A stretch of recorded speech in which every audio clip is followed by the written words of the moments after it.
Good morning. আশা করব তোমরা সবাই খুব ভালো আছো আর সুস্থ আছো। আমিও খুব ভালো আছি।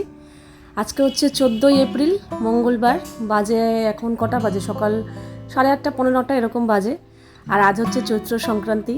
দেখতে দেখতে বাংলা বছরের আরও একটা বছর পেরিয়ে গেল। কাল থেকে নতুন একটা বছর, নতুন সকাল, একটা নতুন দিন শুরু। এইভাবেই বছরকে বছর আমাদের কেটে যাবে। তো যাই হোক, যেহেতু কাল পয়লা বৈশাখ, তো তার উদ্দেশ্য করে তো আমি ওই পুরী থেকে দুটো বিছানার চাদর কিনেছিলাম। আর গতকাল গিয়ে তো এই পর্দা কিনে এনেছি, যে বছরের প্রথম দিনে এরকম একটু ঘরের লুকটা একটু চেঞ্জ করব, নতুন নতুন সব কিছু ভালো লাগে। তো তাই জন্যই কালকে এগুলো সব লাগানোর কথা, কিন্তু কালকে মনে হচ্ছে যা যা প্ল্যান আছে একটু আমার প্রবলেম হবে, সময়ের অভাব হয়ে যাবে। তাই জন্য ভাবলাম কি আজকেই এগুলো চেঞ্জ করে ফেলি। আজকেই তো দিন, কাল সকাল থেকে তো নতুন শুরু। তো আর আজকে সব থেকে বড় কথা, আজকে আমি তাতান কেউই বাড়িতে থাকবো না, আর ইন্দ্র তো থাকেই না। সকালে বেরিয়ে গেছে, দুপুরে আসবে, খাবে দাবে, আবার বেরিয়ে যাবে, আবার রাতে আসবে, শুধু খেতে আসবে। কাজেই ওই না থাকার মতনই। কাজে যেহেতু সারাদিন থাকবো না, তো তাই জন্য আজকে এই চাদরগুলো আজকেই পেতে রাখি। কালকে মনে হচ্ছে আমি সময় পাবো না এসব করার জন্য। সকালবেলা চাদর পেতে আরও কিছু কাজ আছে, তাই জন্য আজকেই পেতে ফেলছি।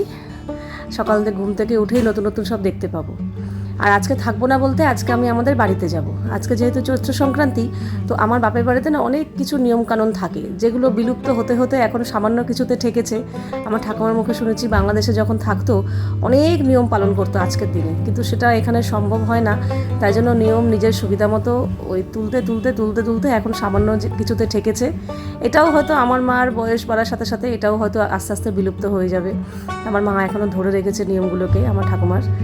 তো সেই চৈত্র সংক্রান্তির সামান্য কিছু নিয়মের মধ্যে এটা একটা নিয়ম, সেটা হচ্ছে পাঁচন রান্না হয় আমাদের বাড়িতে আজকে সারাদিন। মানে রান্নাবান্না হবে না, মানে রান্নাবান্না বলতে ওই দুপুরে যে ভাত তরকারি রান্না হয় সেটা হবে না, খাবেও না কেউ। দুপুরে ভাত কেউ খাবে না, একেবারে ঠাকুরকে সন্ধেবেলা ভাত অন্য খাবার যা যা হবে সেগুলো নিবেদন করে তারপরে সবাই খাবে। আর দুপুরবেলা হচ্ছে দই চিড়ে মুড়ি এইসব খায়। তো ছোটো থেকে এই নিয়ম দেখেই বড় হয়েছি আমরা সবাই, তাই খেয়ে মানে সেইভাবেই চলেছি আর কি। তো প্রত্যেক বছরে এই দিনটাতে না, আমি যখন চাকরি করতাম তখন দিনের বেলা যেতে পারতাম না, কিন্তু সন্ধেবেলা অফিস থেকে ফেরার পথে ঠিক চলে যেতাম এই তরকারি আর খাবার আনার জন্য। ভীষণ ভালো লাগে আমার। সব থেকে বেশি ভালো লাগে ঠাকুরের সামনে যে খাবারটা দেয় সেটা একসাথে মেখে ওই খাবারটা পুরুষরা খেতে পারে না, সব মহিলারাই খেতে পারে। তো আমি, মা আর ঠাকুমা খেতাম। মা মাখতো একসাথে সমস্ত কিছু যা যা দিত, ওই প্রসাদটা একমাত্র আমি, মা আর ঠাকুমা খেতাম। তো যাই হোক, এই জিনিসগুলো খুব মিস করি এখন, যখন ওখানে থাকতাম আরও বেশি ভালো লাগতো। তো যবে থেকে অফিস ছেড়ে দিয়েছি তবে থেকে চেষ্টা করি দিনের বেলাতেই মা বলে চলে আসিস। তো কোনো কোনো বছর সম্ভব হয়েছে গেছি, কোনো কোনো বছর সম্ভব হয়নি যায়নি, কিন্তু রেগুলার সন্ধেবেলাটা এটা মাস্ট। যত বছর বিয়ে হয়েছে আমি সন্ধেবেলা করে ঠিক গেছি, দিনের বেলা যেতে পারি আর না পারি। গিয়ে আমি ওই ভাত ডাল তরকারি, মা ভাত টপ দিয়ে দিত, বলছো ভাত আর রান্না করতে হবে না, দিয়ে দিত, সেগুলো এসে আমরা রাত্রে খেতাম। তো আজ এই 2 বছর ধরে যাচ্ছি মার হাতে হাতে একটু করে দেওয়ার জন্য। আমার ঠাকুমা যখন বেঁচে ছিল না, আমার ঠাকুমা বসে বসে বসে বসে এত সমস্ত সবজি কেটে দিত। এই সবজি কাটতে কাটতে না কোমর ধরে যায়, প্রচুর প্রচুর নানা ধরনের সবজি দিতে হয়। তো এই মার হাতে হাতে একটু হেল্প করার জন্য। হেল্প বলতে দেখো, রান্নাবান্না আমি তো করতে পারবো না, কারণ বলেইছি তোমাদের আমার বাবু কারোর হাতে রান্না খায় না, কিন্তু ওই সবজিটা একটু কেটে দিতে পারবো এই আর কি। তাহলে মার একটু হেল্প হয়, মা রান্নাটা ঝটপট বসিয়ে দেয়, ততক্ষণে আমি এদিকে, মা কিছুটা এগিয়ে বসিয়ে দেয়, তারপরে আমি গিয়ে যখন যাই, আমি আমার কাজবাজ সেরে যখন যাই, আর বাকিটুকু এই যেটুকু হেল্প করতে পারি আর কি। তো মা বলেছে দুপুরবেলায় চলে আসিস, তবে হ্যাঁ তোরা সকালবেলা একটু ভাত খেয়ে আসিস, দুপুরবেলা তো এখানে ভাত হবে না। আর আমার শ্বশুরবাড়িতে এই নিয়মটা নেই, কাজেই সকালবেলা একটু সেদ্ধ ভাত বসিয়েছি, তাতান গেছে যোগা ক্লাসে। ও আসলে আমি আর তাতান একটু সেদ্ধ ভাত খেয়ে নেবো, খেয়ে যাবো, তারপর দুপুরে ওখানে দই চিড়ে মুড়ি এগুলো খেয়ে নেবো। কারণ গতকাল যেহেতু উপোস করেছি, ভাত চাত তো খাইনি, তো ভাতের একটা নেশা রয়েছে। তো তাই জন্যই সেদ্ধ ভাতটা আমি আর তাতান খেয়ে তারপর স্নান টান করে কাজকর্ম করে বেরোবো। আর এই হচ্ছে আমার ঘরের ফাইনাল লুক। চাদরটা আর পর্দাগুলো পাল্টে ভীষণ ভালো লাগছে দেখতে, কিন্তু একটা মনটা খারাপ হয়ে গেল, কারণ চাদরগুলো না আমার খাটের তুলনায় একটু ছোটো ছোটো হয়ে গেছে। আমি যে পেতে রেখেছি দেখলে বুঝতে পারবে না, কিন্তু আমি চতুর্দিক থেকে খুব একটা গুছতে পারিনি, আর না গোজা গেলে না বসলে শুলে চাদর গুটিয়ে যায়। এখন তো টান টান করে পেতেছি আছে, কিন্তু একটু বসলেই চাদর গুটিয়ে যাচ্ছে। একটু বড় সড়ো চাদর হলে কি হয়, চতুর্দিক থেকে একটু গুজে দিলে, তারপর আমি যে ওই গিট বেঁধে দিলে চাদরটা টান টান থাকে, কিন্তু সেটা আমি করতে পারিনি। এই ঘরেরটা যেমন তেমন, এই ঘরেরটা তো আরও বেশি, যেহেতু ম্যাট্রেসটা আরও মোটা, তার জন্য এই ঘরে আমার আরও বড় চাদর লাগে চতুর্দিক থেকে গোজার জন্য। সেটাও বুঝতে পারিনি, এখানে কোনো দিক থেকেই বুঝতে পারিনি, জাস্ট ফেলে রেখেছি চাদরটা চতুর্দিক থেকে। আর একটু বসলেই পুরো গুটিয়ে এক জায়গায় জড়ো হয়ে যাচ্ছে। তো ছোটো চাদর যে বুঝতে পারিনি, দোকানদারের কোনো দোষ নেই, ওরা পুরো খুলে দেখিয়েছে, কিন্তু আমরা বুঝতে পারিনি যে এত ছোট হয়ে যাবে। কিন্তু চাদরগুলো না আমাদের কাছে ভীষণ সুন্দর লাগছে, ভীষণ ভালো লাগছে, পাতার পর ভীষণ সুন্দর লাগছে।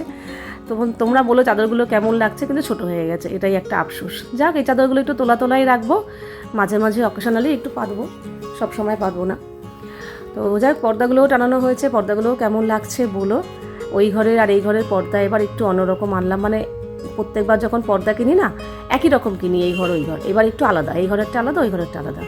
তো চাদর আর পর্দা মিলিয়ে ঘরটা আমার এখন কেমন লাগছে, ঘরগুলো আর কি তোমরা বলো। আর এদিকে চলে এলাম, সোফার কভারটাও চেঞ্জ করব। খাটগুলো চেঞ্জ করেছি, বিছানা চাদর আর সোফা কি দোষ করলো।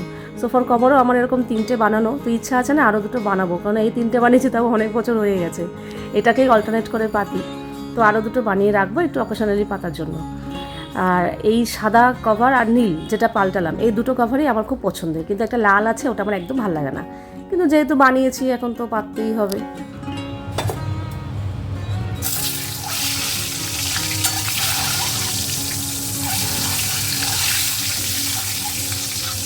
বাজে এখন 12টা 15, রান্নাবান্না করলাম, রান্নাঘর পুরো পরিষ্কার করে নিয়েছি, টেবিল তো মোছা হয়েই গেছিলো। সকালে একবারেই ভাত করেছিলাম, আমি আর তাতান একটু সেদ্ধ ভাত খেয়েছি, আর এটা ইন্দ্রর জন্য রয়েছে, যদিও বেশি আছে, এতটা লাগবে না, তাও ঠিক আছে। আর আমাকে আজকে বলেছে পাতলা করে ডিমের ঝোল করবে, মশলাপাতি একদম কম দিয়ে পাতলা টেলে ঝোল যেন হয়। তো আজকে সেটাই করেছি, ডিম দিয়ে আলু দিয়ে পাতলা করে ঝোল, এটাই খেয়ে নেবে দুপুরে। এখন দুপুর 2টো, আমার ভিডিও আপলোডে একটু সমস্যা হচ্ছিল, এই আপলোড করে এখন বেরোচ্ছি। আমার টার্গেট ছিল 12টা 12:30টায় যাবো, সেখানে আমার 2টো বেজে গেল, কি বলবো। তাতান বেরিয়ে গেছে আগে, ও সাইকেল নিয়ে চলে গেছে। মা বলেছে যাওয়ার সময় তো এঁচড় নিয়ে যেতে, কীরকম বুঝতে পারছি না।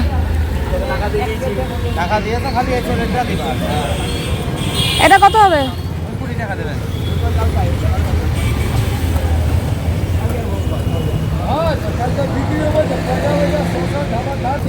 দেখো এই 2টো কত, এই 2টো কত?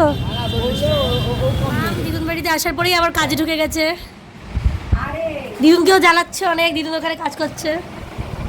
মা আমাকে তো এঁচড় আনতে বলেছে, এঁচড়টা মা এঁচড় এনেছিল, ওটা নরম হয়ে গেছে, কিছুটা পেয়েছে এই যে এখানে কাটা, আর বাকিটা নরম হয়ে গেছে। আমাকে বলছে আসার সময় তুই একটু এঁচড় তুলে নিয়ে আসিস। তো আমি এই যে এরকম ছোটো ছোটো, এত এইচড়টা এত কষ পুরো তো পড়ছে, মানে কষ একদম ঝরে ঝরে পড়ছে একদম। মা কিছু সবজি কাটা হয়ে গেছে অলরেডি, আর কিছু বাকি রয়েছে, তো সেই বাকিগুলোই আমি সঙ্গে সঙ্গে এসে বসে পড়েছি। আগে এঁচড়টা কাটছি, এঁচড়টা তো আবার ভাপাতে হবে, তার জন্য এখানে কিন্তু অনেক কিছু ভাজাভুজি বানাচ্ছে। এটা কি ভাজা? কুমড়ো ভাজা। এখানে আর বেগুন কাটা আছে, এটাও ভাজবে। ওখানে উচ্ছে কাটা, ওটা ভাজবে। এখানে অনেক সবজি কাটা আছে, অ্যান্ড এখানে পটল কাটা। দিদুন রান্না করছে, এই যে পটল আলু,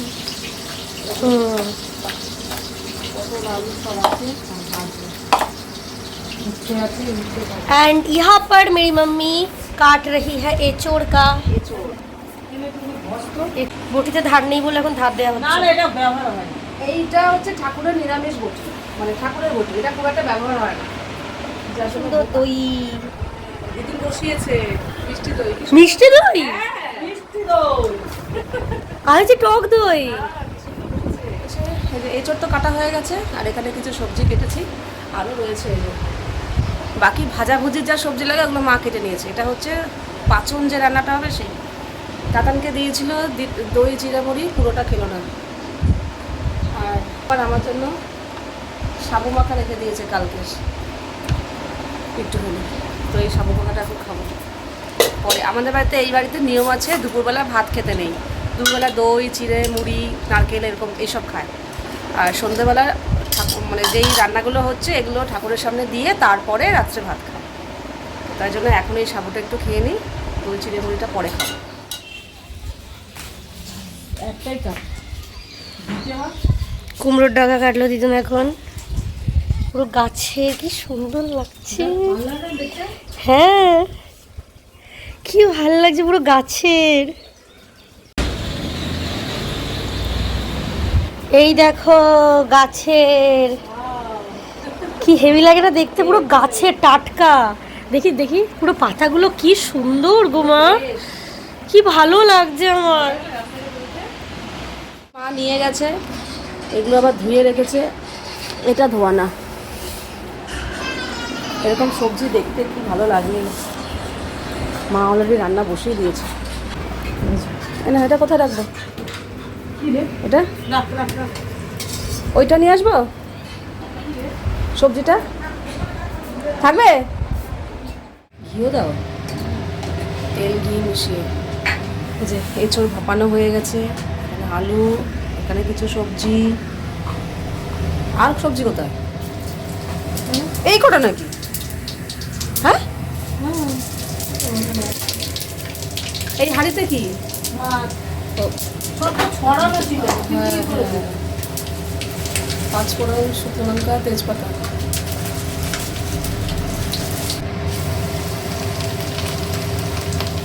নারকেলও দিতে হবে, কত কিছু, এই জন্যই টেস্ট হয় ভালো।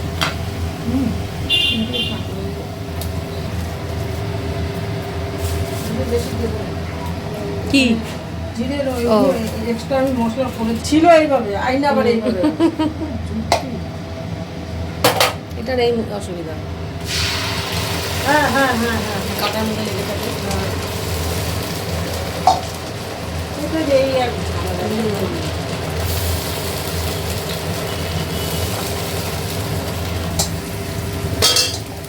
মালাতে একটা করে এক মশলা,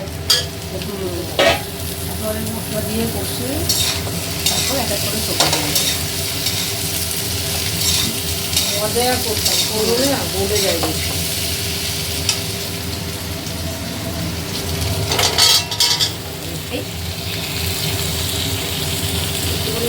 এই সবজি মজে দিয়ে একদম করা ছিল।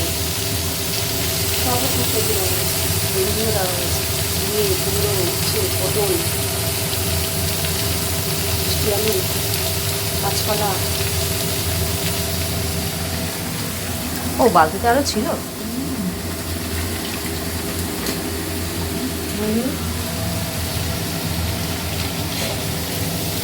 এটা একটু কমে যাক তারপর দিও, তাহলে একবার নাড়াতে পারবে না। এইগুলো এখনই নিয়ে হ্যাঁ, ওই ওই সব চলে বলে যায় এগুলো। হ্যাঁ, এগুলো তো মরে যাবে, ঝিঙে পটল একটু মরে যাবে।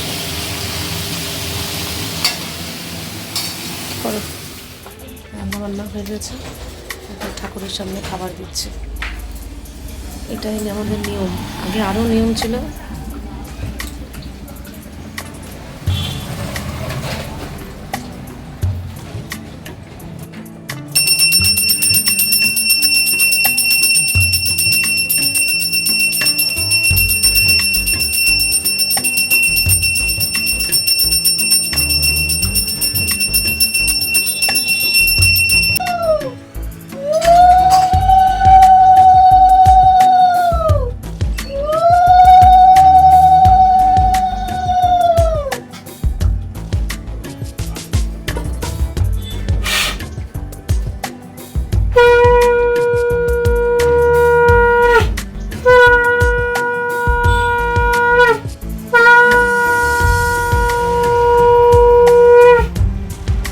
মা আবার চা করে এলো, আমাকে বলছিল দুধ চা খাবি না লিকার চা খাবি। আমি বলছি করবে যখন দুধ চাই করো। এই যে। এটা কি মেলা থেকে কিনেছো? হ্যাঁ, দুটো আছে, একটা তোর জন্য রেখে দিয়েছি, নিয়ে যাস। আবার আমার জন্য রেখেছো কেন? আরে একটা ভেবো, তোর এত ভালো লাগছে কেন? বাবু খাবে না? এখানে সব বোচকা বাচকি পেঁচিয়ে নিয়েছি, মা সব খাবার প্যাক করে দিয়েছে, প্রত্যেক বছরই দেয়। তরি তরকারি, ডাল। না কি না, থাক না, কিছু হবে না। নিয়ে এখন যাচ্ছি। আর এগুলো না, তোমরা বলো না বস্তা বস্তা কি, এগুলো সব মশলাপাতি, মালপত্র, ব্যবসার। গোছানো বলতে এগুলো জায়গা নেই গোছানোর। আর ছাদে ঘর করলে বয়স হয়ে গেছে, এখন এখান থেকে ছাদে ওঠানামা করা সম্ভব না এত মালপত্র নিয়ে, কাজেই এইভাবেই থাকতে হচ্ছে। চলো বাড়ি যাই, প্রায় 9:30 বাজে। আজকে সাইকেল নিয়ে চলে এসেছিল, আমার অপেক্ষা করেনি, আমার দেরি হচ্ছে বলে। এখন আবার সাইকেলে করেই যেতে হবে। সামনে যাবি, দাঁড়া। আমি আজকে স্কুটিটাকে ঢেকে রেখেছি, ধুলো হয় প্রচুর। যা গরম পড়েছে না, ওখানে এসে বসেছিলাম তো বুঝতে পারিনি, যেই বেরিয়েছে দেখো তত্তরিয়ে ঘামছি। স্কুটি যতক্ষণ চালাচ্ছিলাম বেশ ভালো বাইরে হাওয়া লাগছিল, যেই আবার ঘরে ঢুকেছি ব্যাস গরম পড়েছে। যাই হোক তরি তরকারি ডাল তো সবই মা পাঠিয়ে দিয়েছে, আর নিচে মার জন্য তরকারি পাঠিয়ে দিয়েছে।